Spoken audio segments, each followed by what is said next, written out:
chistoso.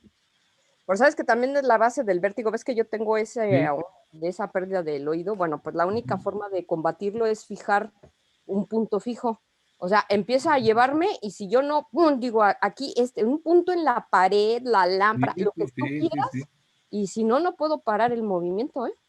Sí, exactamente. Pues es un principio visual cortical ahí Ajá. con células de corti, con algo nos motiva después el mareo y demás, ¿verdad? A lo mejor por eso se me mueve más, a lo mejor no es tanto el estrés, sino el vértigo, ¿no? Sí, Cualquier cosa que genera movimiento, ¡uy! Me voy a dar exactamente, vueltas con ella. exactamente. Pues sí está curioso esto. Oigan, pues vamos a empezarle, ¿no? Yo creo que vamos a seguir con lo de ayer. Sí. Les comentaba yo el día de ayer que precisamente pues son 5 espacios muy rápidos, 5 incisos muy fáciles para poder calcular una inducción parenteral en los pacientes en forma específica, empezando por lo más común que nos enseña el TNT, que es precisamente con las calorías totales. Me voy a ir un poquito más rápido porque la primera, como quedábamos ayer, pues es precisamente determinar las necesidades calóricas o totales de energía.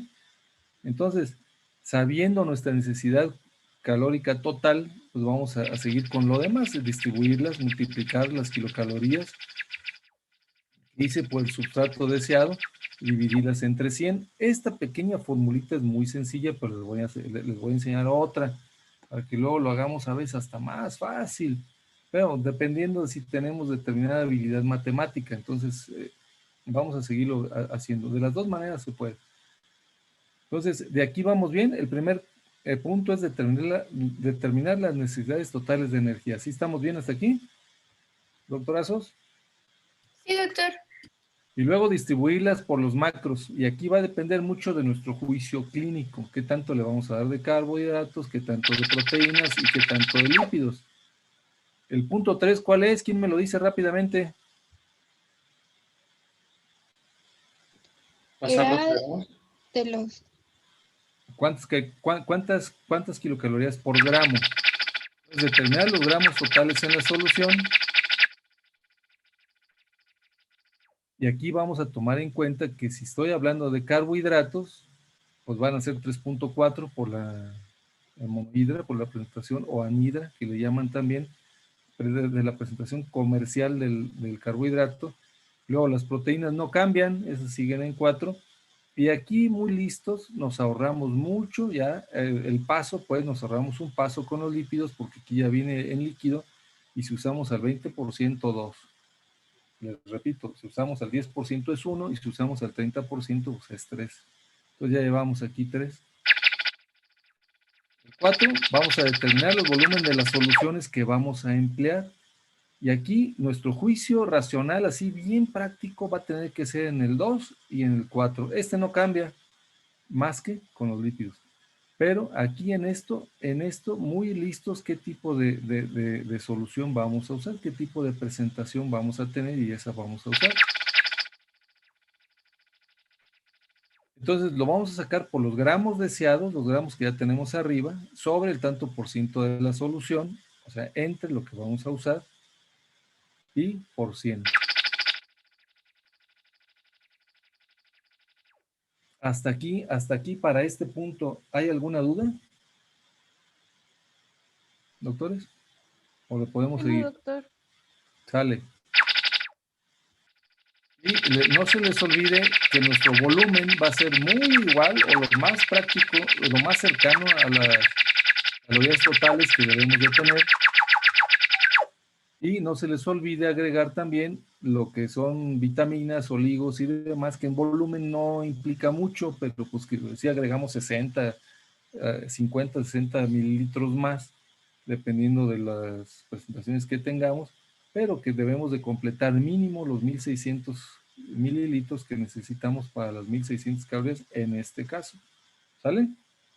Entonces, miren, por aquí todavía podemos enriquecer nuestros productos de las bolsas, por ejemplo, con el dipeptiven, que es glutamina para uso endovenoso. Entonces hay de 50 mililitros, hay de más también de 100, y lo podemos enriquecer con glutaminas. Ya son las nutriciones parenterales enriquecidas con altas dosis ya de compuestos específicos como la glutamina. ¿Quién me iba a decir un poquito de la con histidina?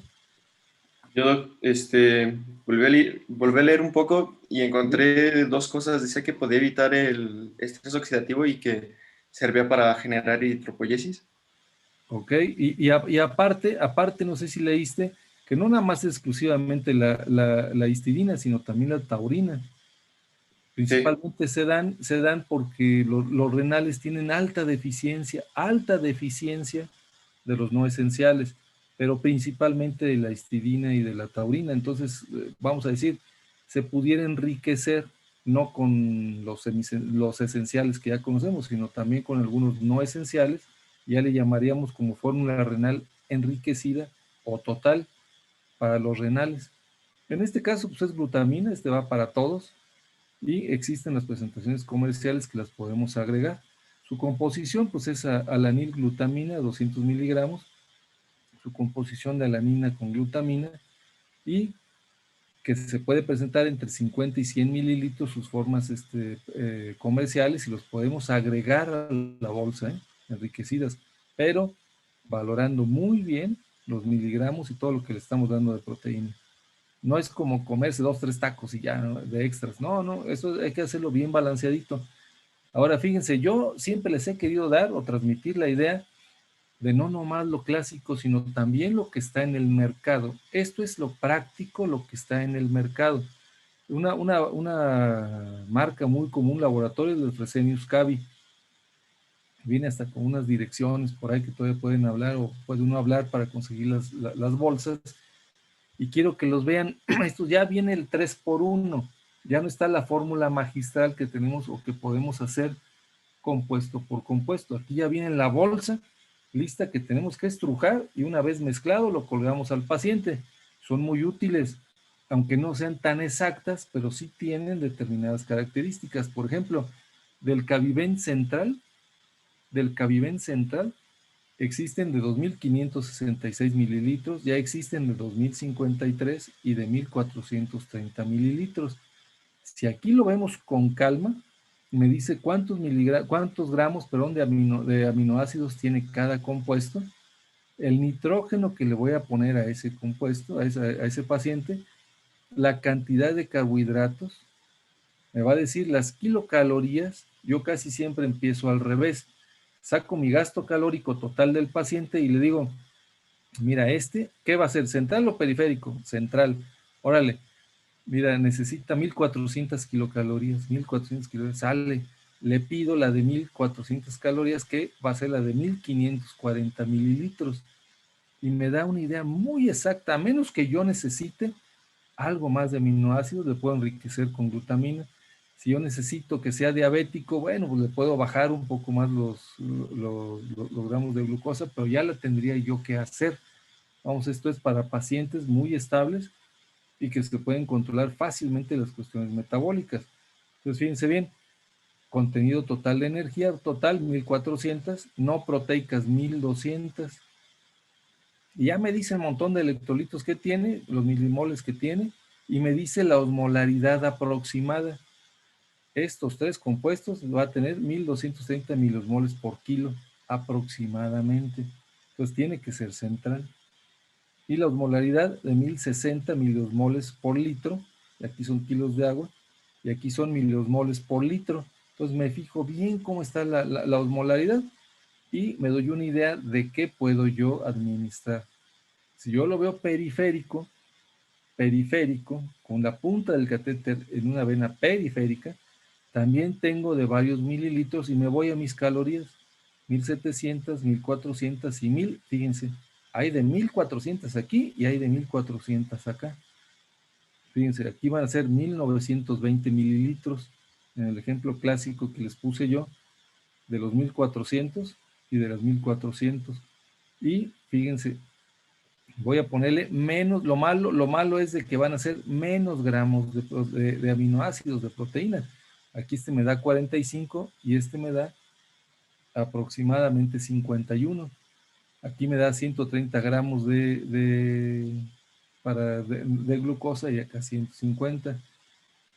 Y aquí yo me doy una idea, fíjense nada más, la osmolaridad me la baja importantemente a 750 miliosmoles. Entonces, por eso es que no llegar a los 800 miliosmoles, andar entre 700 y 800 miliosmoles, el doble, pues, tantito más del doble de la osmolaridad sérica para que se me pueda tolerar en forma periférica. Por ahí un día me habló uno de sus compañeros y me dice, doctor, tengo una bolsa de Caviven Central que me dice que tiene 900 miliosmoles. ¿Se la podré poner periférica? Y yo le dije, pues sí, sí se la puedes poner, pero nada más por un día o dos, porque si se lo sigues poniendo te va a crear una flebitis. Mejor en ese día o dos consigue la que deba de ser. Y mientras menos osmoles tengas, más sobrevida de tus venas vas a tener. Hay ocasiones que se trombosan la subclavia, de veras, si son. Por ejemplo, yo lo acabo de ver hace como 15 días. Se trombosa todo el brazo, se trombosa aquí, hay ingurgitación yugular, hay hepatomegalia, hay deficiencia para el retorno venoso. Entonces, todo el sistema venoso está congestionado, incluso la hepatomegalia, y hay que darle gracias a Dios hay que quitar los catéteres, hay que darle anticoagulantes, antiinflamatorios, unos famosos flebotónicos que hay mucha duda de si se usan o no, pero sin embargo cuando funciona la anticoagulada con enoxaparina de bajo peso molecular o con los apaxivan, los nuevos como el rivaroxaban y demás, los ivanes que hay, puedes tú remitir esto en una semana, en 10 días, aunque puedes seguir la secuela meses de la trombosis venosa. Entonces tengan mucho cuidado con la osmolaridad. ¿Sale? Entonces, de preferencia, si vas a usar periféricos, no le aumentes gran cantidades, ponles 1000 calorías, ponles 1400, cuando más, para que sus osmolaridades sean bajas. Y ya si necesitas central, pues le puedes echar hasta 2300 calorías. Esas bolsas pueden ser colgadas, fíjense bien, pueden ser colgadas para 12 horas o pueden ser colgadas para 24, ¿eh? O sea, esto puede ser para 24 horas. Si yo aquí le pongo una muy bajita de 1000, pero mi necesidad son 1500, pues tendré que poner en ese día 2 bolsas y mi desperdicio sería mayor. Mi desperdicio sería mayor porque los otros 500 pues ya no me va a durar para el otro día, ya lo tengo que tirar, o sea, tendría 2 bolsas de estas por día. Pues ya mejor conseguir una de 1400 central y tengo menos costos, tengo menos desperdicio. En los niños tiene que ver muchísimo el desperdicio de las cosas, de los volúmenes de soluciones. Eso lo van a ver después. Bueno, vamos a ver un poquito de las complicaciones. Fíjense, los objetivos que vamos a ver, pues revisar la técnica, pero esto no lo vamos a ver hoy, los catéteres, eso vamos a verlo en la próxima clase. Pero vamos a aprender sobre las complicaciones metabólicas comunes y cómo corregirlas, así como los problemas gastrointestinales. Ya hemos visto un poquito de ellos. Entonces, de las metabólicas, yo les dije la más común y la más frecuente, ¿cuál es? Doctores, que yo hasta les puse el ejemplo de cuando las hacíamos en forma artesanal, todo esto, que pues, era una frieguiza loca estarlas haciendo en las preguardias, era si le ponía yo insulina o si no le ponía insulina. Entonces, ¿cuál es la principal que yo debo de buscar en las primeras horas de que yo le cuelgo una nutrición parenteral a alguien? ¿Alguien que opine? ¿Qué debo de buscar? Si acabo de iniciar la nutrición parenteral, ¿qué debo de buscar?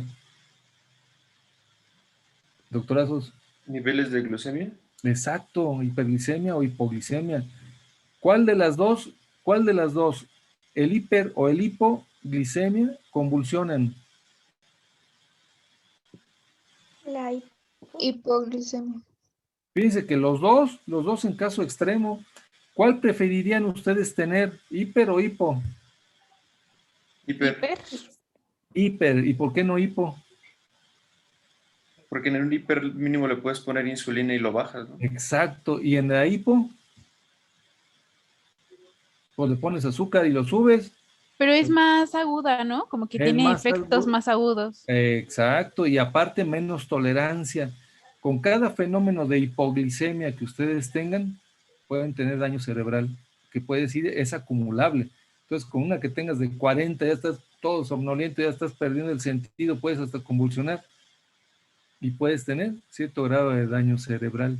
En cambio, puedes tener 200 de azúcar, 300 de azúcar, 400 de azúcar. Tienes ahí un problemón hiperosmolar, pero pues medio te aguantas, ¿eh? Todavía está más tolerable. Entonces, ¿qué hay que hacer cuando no sabemos si es hiper o hipo en un paciente?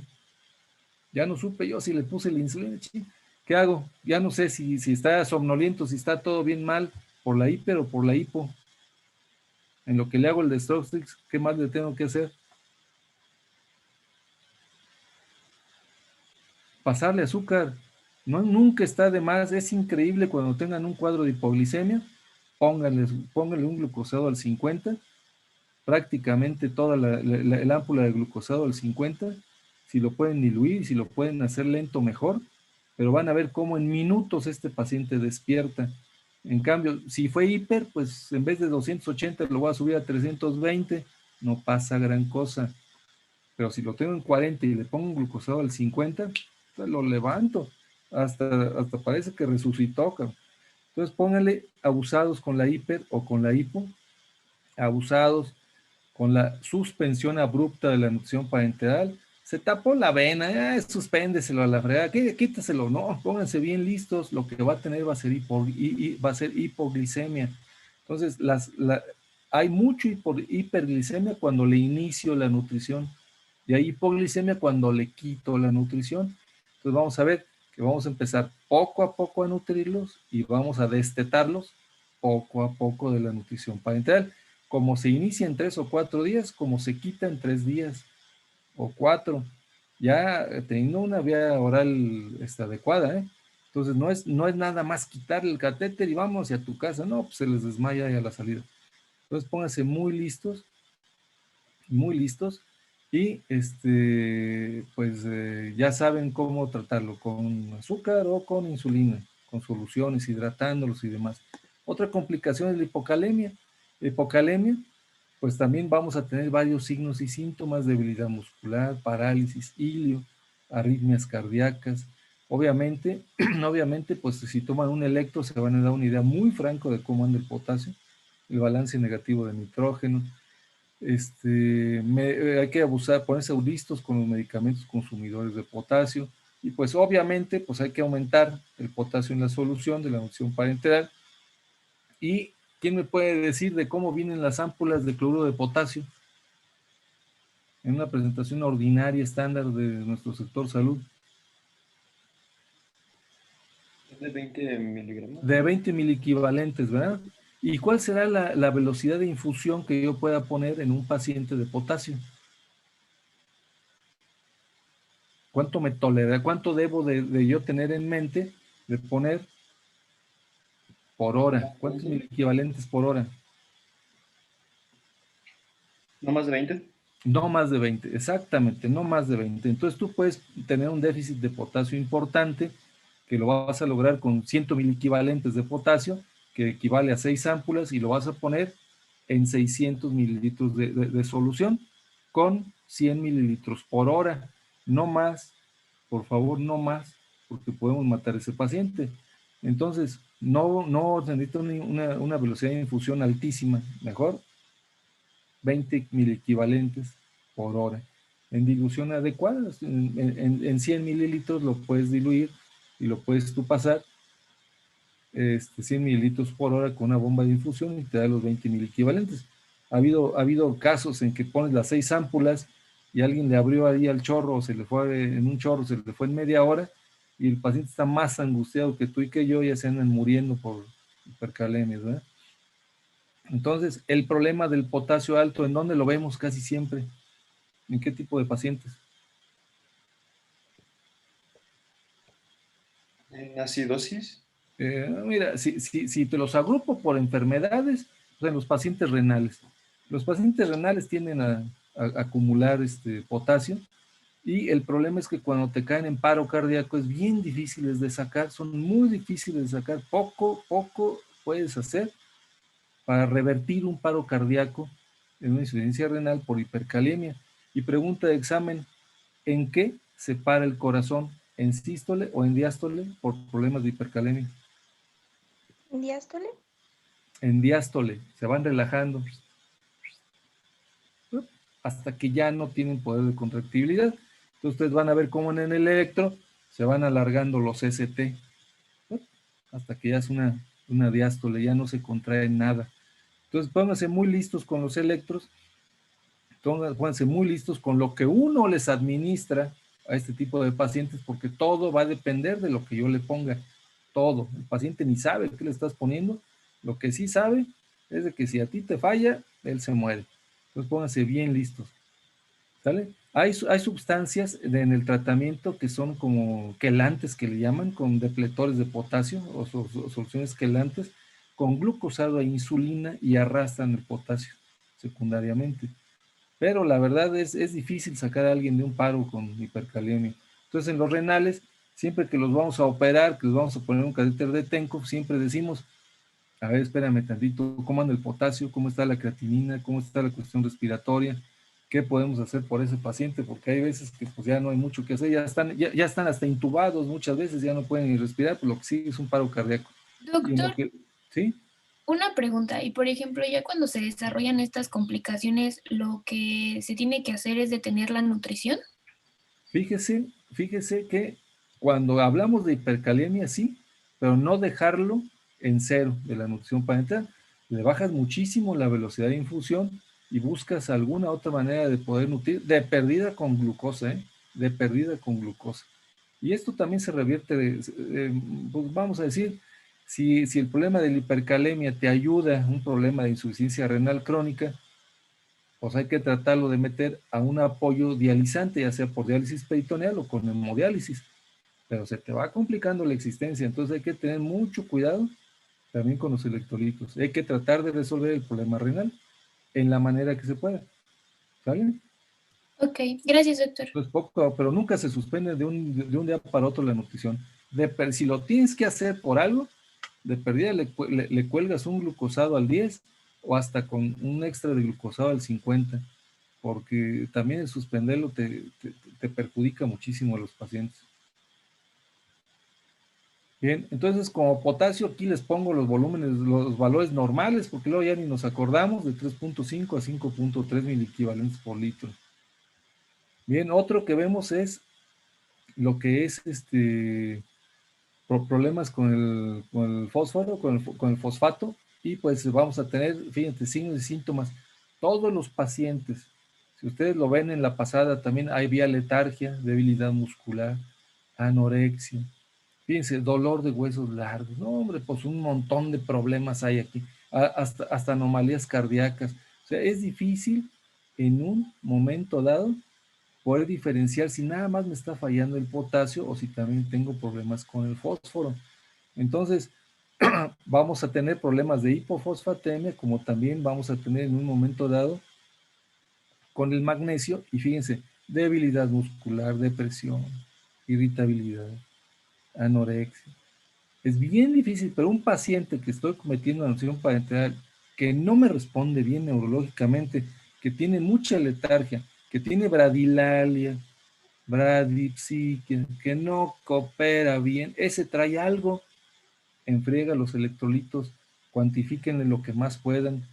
Muchas veces nosotros tenemos que aumentar el magnesio, tenemos que aumentar el fósforo en la solución, y cuidadosamente valorados en el consumo de alcohol o en los de realimentación. Alguien que han estado en alcohol, en drogas, que una pérdida de kilos enorme, ya están en una piltrafa humana, y yo lo quiero nutrir, abusados, porque por aquí voy a empezar con el síndrome de realimentación. Entonces pónganse bien listos. El fósforo, pues de 2.5 a 4.5 como normal, y el magnesio de 1.7 a 2.2 miligramos por decilitro. Bien, otra complicación, pues hipercapnia, los problemas ácido-base, hay que ver con la sepsis, disfunciones respiratorias, infusiones, fíjense, de dextrosa en exceso. Esto lo vemos en los pacientes que quisimos nutrir con altas cantidades de dextrosa, pues tenemos un problema de retención, de CO2, aumento en la frecuencia respiratoria compensatoria, dificultad para retirar de una ventilación mecánica, y a veces pensamos al revés. Todos estos, por ejemplo, pacientes que ahora están con COVID, que no los podemos sacar, que no se pueden sacar, hay que tratarlo de cambiar, bajarle los carbohidratos y ponerle un poquito más de lípidos. Todos los problemas respiratorios, bájenle los carbohidratos y aumentenle tantito los lípidos. No se les olviden las proteínas, pero digo, esto nos da un gran problema de retención, y la retención pues nos hace a todos depender del ventilador. El tratamiento, pues como les decía, bajar la dextrosa, proporcionar los kilocalorías por lípidos y reducir la ingesta total de calorías para que el gasto de CO2 metabólico pues cada vez sea menor y tengamos cierto estímulo acá en bulbo y empezamos a reforzar. No sobrealimentar, porque esto casi siempre va en los síndromes de sobrealimentación.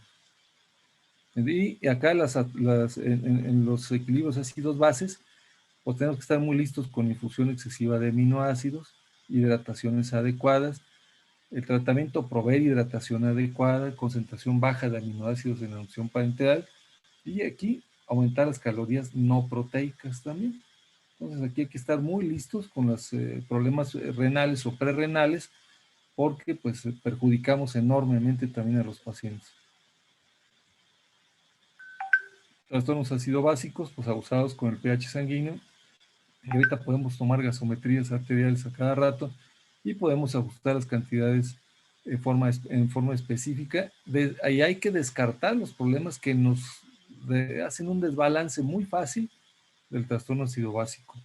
Aquí la verdad es de que uno solo no la hace. Necesita uno apoyarse de terapia intensiva, apoyarse de internistas, apoyarse de nefrólogos, porque alguien que está todo desbalanceado es un problema poderlo controlar. Entonces necesitamos de varias especialidades para que esto se lleve a cabo de la mejor manera.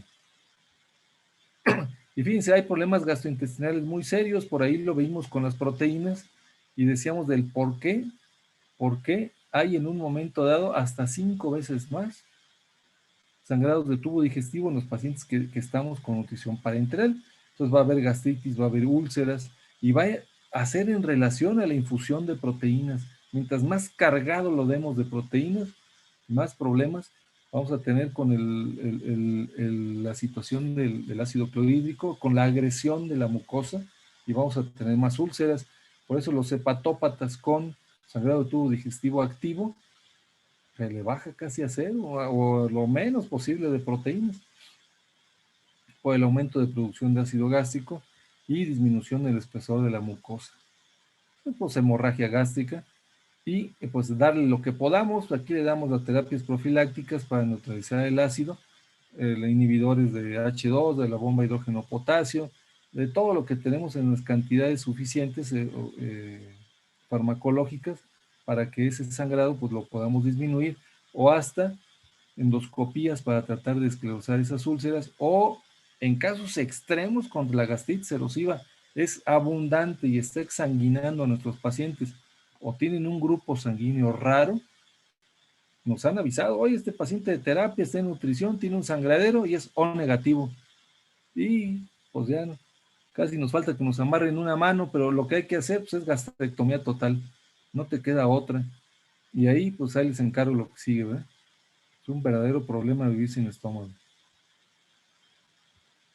Entonces las disfunciones hepáticas, esto es la última luz en el camino. Si nos falla el hígado, muy probablemente no podamos seguir infundiendo la nutrición parenteral. Lo tengamos que cambiar, dosis mínimas de nutriciones enterales, cambiar de la parenteral a la enteral, y esperar a que su disfunción, vamos a decir, en lapso de 7 días, 10 días, 15 días, mejore un poco para volverle a manejar las cantidades totales. Entonces, pues aquí la desnutrición, la inanición y lo complejo de la disfunción hepática, pues nos hará que el paciente ya no pueda seguir con vida, y en un momento dado, pues será el fin, pues, del tratamiento de este paciente. ¿Y por qué lo vamos a hacer? ¿Cómo podemos nosotros favorecer el daño hepático? Infusión de carbohidratos en exceso, sobrealimentarlos, principalmente en calorías o en glucosa, alteración de la relación glucagón venoso portal insulina, pero esto es muy inherente a lo que nosotros estamos haciendo. Falta de estimulación, les digo, aunque sea algo enteral, pero hay que darle algo enteral, aunque sea pura glucosada al 10, y excesivo crecimiento bacteriano aeróbico en el intestino delgado. Tratar de evitar, a como dé lugar, con estimulación temprana del intestino, la translocación bacteriana. Signos y síntomas, pues nos empiezan a fallar todo el hígado, lo vemos en las enzimas, aumento de la fosfatasa alcalina, que es muy sensible, es de las primeras que brincan inmediatamente, y cuando lo tenemos 3, 4, hasta 5 veces el valor normal, no, pues ese ya está. Cuando tenemos alto grado de esteatosis, a veces de entrada empezamos a nutrir a un paciente, ya sea masculino o femenino, pero que ya tenga un grado de esteatosis muy, muy acelerado, muy grande. No, pues aquí también vamos a entrar fácil en disfunciones hepáticas. Entonces el tratamiento va a ser, bájale las calorías, bájale la infusión de carbohidratos, cámbiale un poquito a lípidos, a las grasas, y administrar nutrición parenteral cíclica, o hasta empezar con la nutrición integral a como dé lugar, o hasta suspender en un momento la parenteral para iniciar a lo que podamos la nutrición integral con lo mínimo que podamos hacerlo. Y acá pues tratar de utilizar en un momento dado los sustratos de las mezclas lo más equilibrado posible, no aumentar el montón de carbohidratos, evitar la sobrealimentación. El síndrome de sobrealimentación te da en la torre al hígado. No sobrecargar, no dar lo que ya sabíamos de los 5 miligramos por kilo, y utilizar, si es posible, pequeñas cantidades siempre de nutrición integral concomitante. ¿Hasta aquí alguna pregunta, doctores? Ahí vamos más o menos. Sí, Pues yo les puedo poner como un síndrome de sobrealimentación, y les puedo poner un caso y ustedes me digan, ¿qué tiene? No, pues, síndrome de sobrealimentación. Obviamente va a tener con alguna falla hepática, con enzimas elevadas, con esteatosis hepática y demás. Entonces, que lo vayamos integrando en esos síndromes. Las atrofias intestinales, pues si no hay estímulo, no hay por qué tener vellosidades adecuadas, hay atrofias, ausencia de nutrientes. Por eso hay que darle algo, aunque sea glucosado al 10, ausencia de estimulación, patrones hormonales anormales, suministros insuficientes de combustibles. Si yo les vuelvo a preguntar, principal combustible del enterocito, ¿cuál es? Principal nutriente del enterocito. Por ahí lo vimos, ya lo hemos repetido 3, 4 veces. Principal nutriente del enterocito. Como también les puedo preguntar, principal nutriente del colonocito. Si yo les digo que aquí es la glutamina, ¿ustedes qué me dicen? ¿Si sí o si no? sí, Que sí, ¿verdad? Y si les digo en el colon de los ácidos grasos. sí, cadena media. Bueno, pues eso lo debe uno de tener aquí en la mente para echarle algo. Hay hasta glutamina para las nutriciones enterales, en pocas cantidades estárselas dando para que sea el principal nutriente del enterocito. Bueno, signos y síntomas, pues translocación de patógenos, desarrollo de bacterias, de sepsis, se nos infectan hasta los catéteres por el mismo bicho. Después vamos a hablar de sepsis por catéter, por el mismo bicho que tenemos en nuestras colecciones abdominales, o en el abdomen abierto, en lo que tengamos ahí. Entonces, tratamiento, si es posible, iniciar la nutrición enteral a como dé lugar. ¿Y cómo prevenirlos? Pequeñas cantidades de nutrición enteral concomitante, incluso hasta enriquecidas en un momento dado. Les digo, a veces pura glucosa, y si le podemos dar un poquito de glutamina, a todo dar. Bien, y voy a terminar con esto, doctores, el día de hoy, con el síndrome de realimentación. El síndrome de realimentación, ¿quién me puede decir de qué triada consta principalmente? Casi lo hemos ido mencionando, en las diapositivas pasadas. Si yo les digo, a ver, ¿quién me puede organizar todo lo que hemos visto en tres hipos? ¿Quién me lo dice? Hipocalemia, A ver, otro.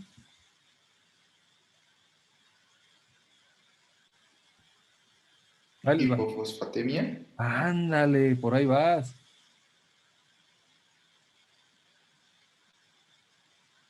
Entonces, la hipopotasemia, la hipofosfatemia y la hipomagnesemia principalmente. Lo vamos a ir viendo poco a poquito. Fíjense, las manifestaciones clínicas del síndrome de la alimentación. Esto se estudió muy a fondo. Les repetía yo cuando entraron los rusos, pues, y los gringos a los campos de concentración alemanes, tanto en Polonia como ahí cerca de Berlín, y empezaron a liberar a los desnutridos crónicos, a todos los presos que había ahí. Entonces les ponían unas mesas que en las ilustraciones, en las fotos viejas aquellas, había las mesas de madera enormes, los tablones de madera, y les ponían un montón de tortas y de frutas y de cosas para que, pues, estaban muy flacos, pues, para que comieran. Pues empezaban a comer y se morían en lapso de 72 horas, 48, 72 horas, empezaban bien mal, se empezaban a distender, empezaban a sudar frío, se empezaban a desmayar, unos se infartaban, otros con arritmias, se venían ahí muriendo. Me dijeron, espérate, hay que comer poco a poquito. Pues no es poco a poquito. El problema es que eran una gran descompensación de los macros en relación a los micros. Entonces los micros son indispensables para la buena digestión de los macros. Si no, no vamos a tener. Entonces hay manifestaciones clínicas, por ejemplo, aquí en sistema digestivo, en sistema cardiovascular, de cada uno de estos. Por ejemplo, de la hipofosfatemia, pues va a haber anorexia, náuseas, vómitos. Tienes un montón de hambre, pues al principio, ya cuando empezabas a comer, ya no querías comer nada, estabas todo distendido, con vómitos, con náuseas. Y acá empezabas con las arritmias o te morías de repente con muertes súbitas. Entonces tú dices, bueno, pues ¿qué está pasando? Pues es el fósforo. Empezabas con el potasio, y veías vómitos, veías ilios, estreñimientos, agravamiento de la encefalopatía, si ya tenías alguna. Y veías otra vez las alteraciones de la contractilidad miocárdica con los cambios electrocardiográficos que ya se les mencionó, y que ustedes ya en un momento dado medio saben, ¿verdad? Pero había hipotensión y había muerte súbita. Entonces había gran descontrol entre los macros y los micros. Es lo que uno no quiere crear en ningún paciente. Y sí los vemos, ¿eh? Sí los vemos en los hospitales, quien ha estado desnutrido, los anoréxicos, los pacientes que están en drogadicción, en alcoholismo crónico y que los quieres nutrir tú porque pues, eres muy bueno, a veces te los echas. Tienes que estar muy listos con esto. Otra vez la hipomagnesemia, fíjense, anorexias, náuseas, vómitos, abusados con el sistema digestivo, es muy parejito. Cambios otra vez electrocardiográficos, arritmias ventriculares, asístoles ventriculares y demás. Entonces, abusados con la cuestión digestiva y la cuestión cardiológica. También se menciona la deficiencia de tiamina con insuficiencia cardíaca y acá por insuficiencia cardíaca por retención de sodio y sobrecargas de fluidos. Pero no nomás queda ahí, sino que también hay otras manifestaciones. En la cuestión respiratoria, fíjense, hay poca contractilidad diafragmática, hay insuficiencia respiratoria, o sea, náuseas, vómitos, distensión abdominal, alteraciones cardíacas, me falta el aire, no puedo respirar, muerte súbita. Hematológico, aumento de finales de hemoglobina por el oxígeno, anemias hemolíticas. El músculo esquelético, debilidad, mialgias, miopatías proximales, no pueden extender, no pueden levantar los brazos, no pueden caminar, se sienten muy débiles.